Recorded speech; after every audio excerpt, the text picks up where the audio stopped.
অসম্মানিত শিক্ষক শিক্ষিকা বিন্দু এবং আমার বাপদাইটা জুনিয়র এবং আমার হতবাগা ব্যাটসম্যান সকলকে আমার পক্ষ থেকে ওয়ালাইকুম আসসালাম।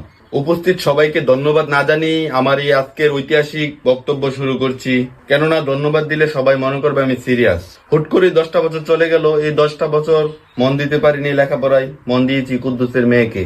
যাক, এই পবিত্র স্টেজ অপবিত্র করব না প্রেম প্রীতির কথা বলে, কারণ পরীক্ষা পাশ করাটা যেন আমাদের জন্য ওয়ান সাইড লাভ হয়ে দাঁড়িয়েছে।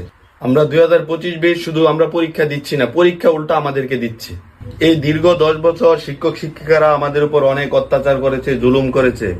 এই মহান দায়িত্বগুলো আমরা এখন আমাদের জুনিয়রদের হাতে তুলে দিতে চাই। তোমরা নিবে না? আমার জুনিয়র ভাই বোনেরা, তোমরা সবাই জানো যে আমাদের স্কুলে স্যার ম্যামরা কিপটা, আমাদেরকে পরীক্ষার খাতায় ছোট ছোট ডিম দিত। তোমরা সবাই দোয়া করবে আমাদের জন্য, আমরা যাতে এবার 25-এর বেশ বড় বড় ডিম নিয়ে স্কুলে ফিরে আসতে পারি, স্যারদের হুক উজ্জ্বল করে। আমরা খুব মিস করব স্কুল ফাঁকি দেওয়া, টিফিন চুরি করে খেয়ে ফেলা, স্যারের টাকা মেরে দেওয়া, এগুলাকে আমরা খুব মিস করব। আমরা এই দায়িত্বটা তোমাদের কাছে দিয়ে যেতে চাই। আর হ্যাঁ, বাপজাট্টা জুনিয়র, আমি তোমাদেরকে বলছি, আমরা কিন্তু শুধু ছাত্র ছিলাম এরকম না, আমরা কিন্তু গবেষকও ছিলাম। কোন ম্যামের সাথে কোন স্যারের প্রেম, কার সাথে কার কি, এগুলা নিয়ে কিন্তু আমরা গবেষণা করতাম। এই দায়িত্বটাও আমরা তোমাদের কাছে দিয়ে গেলাম। আরে তার একটা স্টেজ উঠেছে, তার নামাজ না রে, ধর তারে ধর। লাস্ট একটা কথাই বলে যেতে চাই, এই কথা বলে আমার বক্তব্য শেষ করে দিচ্ছি। তোমরা কেউ আমাদের জন্য কান্না করবে না।